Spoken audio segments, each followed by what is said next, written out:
Salut à tous les amis, c'est Aken, j'espère que vous allez bien. On se retrouve dans une nouvelle vidéo. J'ai fait une vidéo il y a pas très longtemps sur une disparition, ça vous a beaucoup plu et moi j'ai beaucoup aimé vous la partager. Donc je me suis mis aussi à chercher un peu des affaires similaires de disparition où on ne sait pas ce qui s'est passé. C'est quelque chose toujours de très mystérieux. Évidemment, on espère que les personnes disparues soient retrouvées saines et sauves, qu'il ne leur soit rien arrivé de désastreux, même si bien sûr des fois les circonstances de leur disparition semblent présager le contraire. Les amis, si la vidéo vous plaît, n'hésitez pas à liker la vidéo et à vous abonner à la chaîne. N'hésitez pas à me suivre également sur les réseaux sociaux, notamment sur Instagram, pour me dire vous quelles sont vos théories sur les disparitions qu'on peut évoquer sur la chaîne.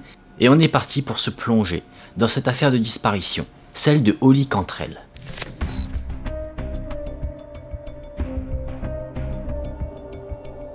Holly était une femme qui est née en Californie et qui a déménagé à l'âge de 11 ans pour vivre avec sa grand-mère et sa tante. Elle faisait partie d'une famille très nombreuse qui comptait 5 enfants. En 1999, alors que Holly avait la vingtaine d'années, elle a rencontré un homme du nom de Tommy qui était de 20 ans son aîné. C'est-à-dire que elle en avait à peu près 20, lui en avait 46. Elle l'a rencontré alors qu'elle était toujours mariée à son précédent mari avec qui elle a divorcé. Et elle s'est mariée ensuite avec ce fameux Tommy, et ensemble ils ont eu 2 enfants. Au total, elle avait 3 enfants parce qu'elle avait eu un fils, Trenton, de son précédent mariage. En plus de ça, il faisait l'éducation du petit-fils de Tommy, du nom de Michael, dont la mère l'avait eu très jeune. Effectivement, elle l'avait eu à 15 ans. On a certes un contexte familial un petit peu complexe, mais rien qui ne sort non plus trop de l'ordinaire. On a une jeune femme totalement standard, qui n'a pas de fréquentation étrange ou quoi que ce soit. D'ailleurs, Holly était décrit comme quelqu'un de très agréable à vivre, quelqu'un de très aimant, qui avait le cœur sur la main, qui donnait beaucoup d'amour même aux enfants qui n'étaient pas les siens. Elle adorait également s'occuper des animaux, et c'était quelqu'un qui avait une certaine joie de vivre et une certaine envie de liberté. C'est-à-dire qu'elle préférait toujours être à l'extérieur de la maison, dans la nature, vadrouiller un petit peu à l'extérieur, plutôt que de rester enfermée à la maison. Si c'était un jour de pluie et qu'il fallait rester enfermée à la maison, Holly, elle déprimait. Maintenant que nous avons un petit peu le contexte, que nous en savons un peu plus sur Holly, la personne qui va disparaître, plongeons-nous maintenant au moment où sa disparition est advenue. Nous sommes le 20 janvier 2017, un vendredi. Holly a préparé le petit déjeuner pour toute sa petite famille, elle a emmené ses enfants à un arrêt de bus, et ensuite elle a dit à Tommy son mari qu'elle allait sortir pour aller faire quelques courses et qu'elle reviendrait donc un peu plus tard à la maison. Holly s'est garée à 7h30 sur le parking de son lieu de travail, un endroit où elle travaillait comme technicienne en physiothérapie. On la revoit sur des caméras de vidéosurveillance un peu avant midi. On la voit donner un coup de poing et ensuite marcher vers le parking où sa voiture était garée. Tommy, le mari de Holly qui lui attendait patiemment à la maison, pensait que sa femme allait revenir vers 16h30. Néanmoins, elle n'est pas revenue à cette heure-là, on peut se dire que peut-être elle a été retardée, sauf qu'à l'heure du dîner, elle n'était toujours pas là. C'est là que Tommy a commencé à se poser quelques questions. Il s'est donc rendu là où Holly s'était garée, sur le parking de son lieu de travail, et là-bas, il a remarqué que son véhicule était toujours garé. Évidemment, Tommy, curieux, l'a recherché, mais il ne l'a pas trouvé. C'est là qu'il a décidé de se rendre à la police pour aller signaler une disparition. Comme vous le savez peut-être, la police n'a pas tout de suite pu prendre en compte la disparition de Holly parce qu'il faut qu'il y ait un certain délai qui s'écoule avant qu'on puisse vraiment enquêter sur quelque chose de la sorte. Il fallait attendre 24 heures pour que la police se penche sur cette affaire plus sérieusement. Ce qui est assez problématique en soi, je trouve personnellement, parce qu'en 24 heures, il peut se passer énormément de choses. Tommy a décidé de ne pas perdre son temps à attendre que les 24 heures soient écoulées, il décide d'aller enquêter de son côté.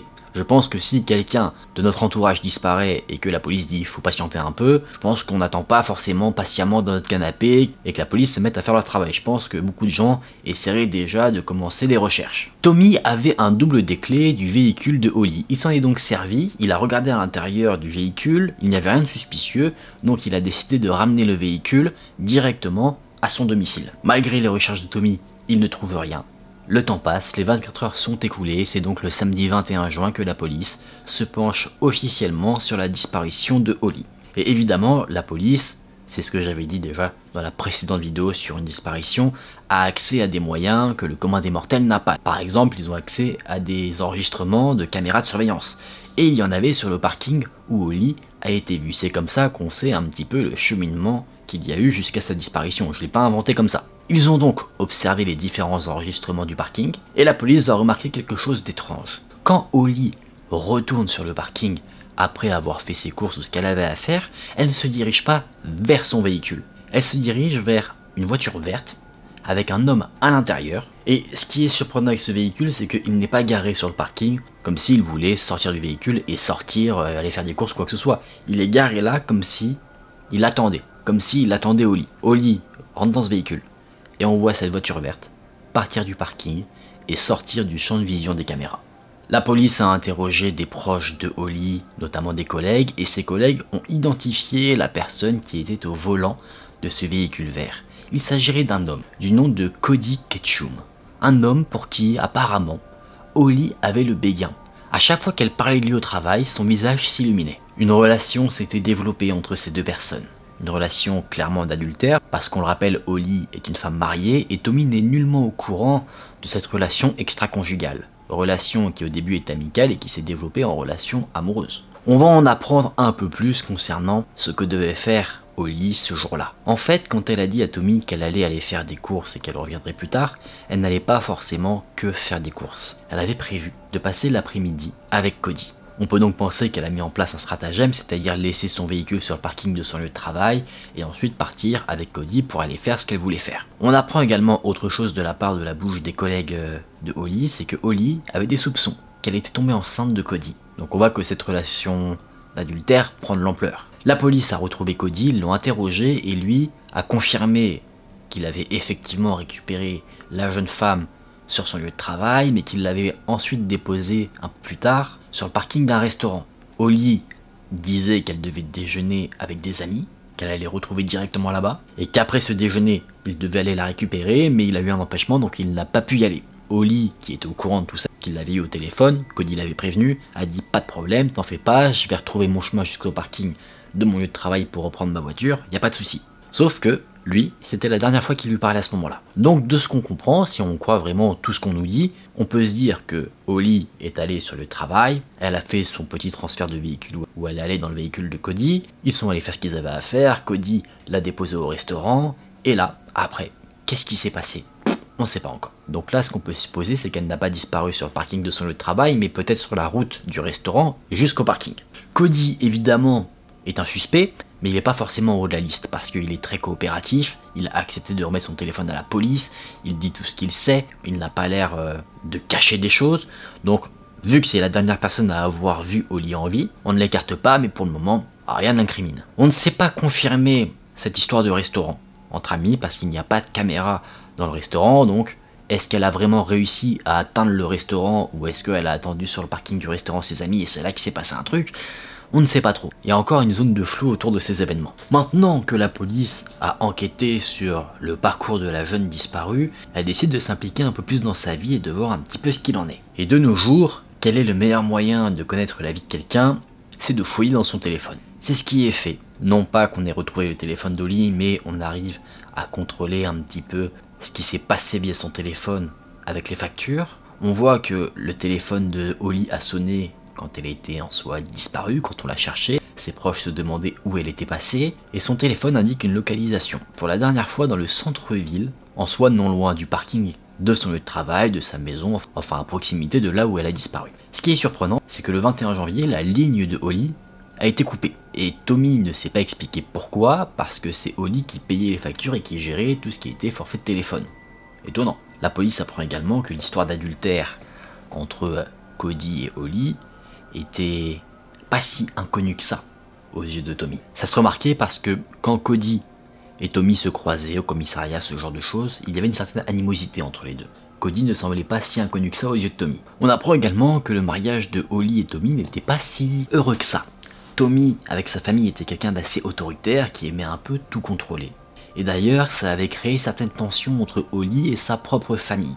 Holly s'était déjà disputé avec sa sœur concernant le fait que Tommy était un maniaque du contrôle. Mais c'est difficile d'incriminer Tommy parce que, un peu comme Cody, il est très coopératif concernant cette disparition.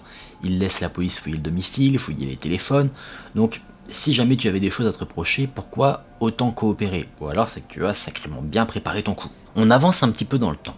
d'un mois, on est maintenant le 25 février 2017. Un randonneur découvre un sac à main dans une zone un peu boisée. À l'intérieur, on retrouve des effets personnels appartenant à Holly Cantrell. On retrouve sa carte d'identité, ses cartes de crédit, des médicaments qui lui appartiennent, même des objets qui appartenaient à ses enfants, donc c'est sûr et certain, ce sac appartient à la disparue. La police, en analysant le sac, n'a pas réussi à trouver d'autres indices, et bien que cette affaire a créé une certaine tension entre la famille de Holly, Tommy et sa propre famille, on n'a jamais vraiment réussi à faire de lien. Il y a eu des histoires de testament, des histoires d'argent.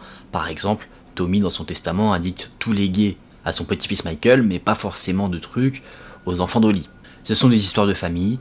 La police regarde un petit peu ça de loin pour voir s'il pourrait y avoir une relation de cause à effet. Ça n'en a pas l'air, donc il décide de se concentrer plutôt sur tout ce qui est factuel. Au mois de mars 2017, une femme, nommée Luann, contacte la famille de Holly, parce qu'elle aurait entendu parler de la disparue. Ce qu'elle a entendu dire, c'est que Holly a été assassinée, et son corps jeté dans un puits.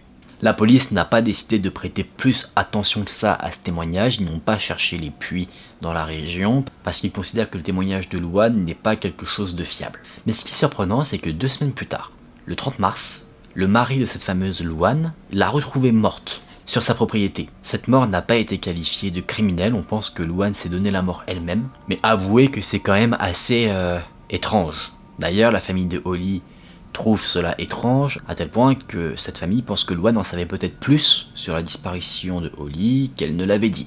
Le mois d'avril, on a retrouvé des restes humains appartenant à une femme de 55 ans. Pas ceux d'Holly, mais c'est également quelque chose de bizarre. C'est-à-dire qu'on a eu plusieurs disparitions avec des femmes retrouvées assassinées. Et c'est là qu'on va faire, un an plus tard, le 18 février 2018, l'ultime découverte. Près du lac Fola, non loin de là où on avait retrouvé le sac à main de Holly, on va faire la découverte de restes humains et de vêtements verts. Les restes humains sont analysés. Et oui, ces restes-là sont bien ceux de Holly. On a enfin retrouvé Holly. On sait ce qu'elle est advenue, mais on ne sait pas comment. Aujourd'hui, la police est toujours sur cette enquête, bien que la disparue soit retrouvée. On veut savoir qui a fait ça, pourquoi et comment. Et ce qui est également assez fou dans cette histoire, c'est que, est-ce que si on avait eu des indices supplémentaires, est-ce qu'on aurait pu sauver Holly, ou est-ce que son destin a été scellé très rapidement? Ça, on l'ignore. Peut-être qu'on saura si jamais la police arrive à mettre les fins mots sur cette histoire. Voilà les amis, on en a fini pour cette affaire de disparition. On a eu cette fois-ci le cas où on retrouve malheureusement la disparue dans le pire état. J'espère que la police réussira à mettre la main sur le coupable, la coupable ou les coupables. Est-ce que cette affaire est liée aux autres affaires que la police a vu passer sur son chemin alors qu'ils enquêtaient sur la disparition d'Holly, c'est-à-dire la mort de Luann, les restes de la femme de 55 ans qui ont été retrouvés? Est-ce que tout ça est lié ou pas du tout? Ça, seul l'avenir pourra potentiellement nous le dire. J'espère que cette vidéo vous a intéressé, moi en tout cas j'ai adoré vous la partager. Si la vidéo vous a plu, n'hésitez pas à la liker et à vous abonner à la chaîne. N'hésitez pas à faire un petit tour sur les réseaux sociaux. N'hésitez pas à me dire en commentaire, selon vous, qu'est-ce qui a pu se passer avec Holly. Est-ce que selon vous elle a été captive pendant un certain temps avant d'être assassinée, ou alors est-ce que elle a été enlevée, assassinée et sa dépouille jetée quelque part et c'est juste qu'on l'a retrouvée seulement un an après? Vous me direz ça. Nous on se dit à très vite pour une prochaine vidéo. Prenez soin de vous, c'était Aken. Salut!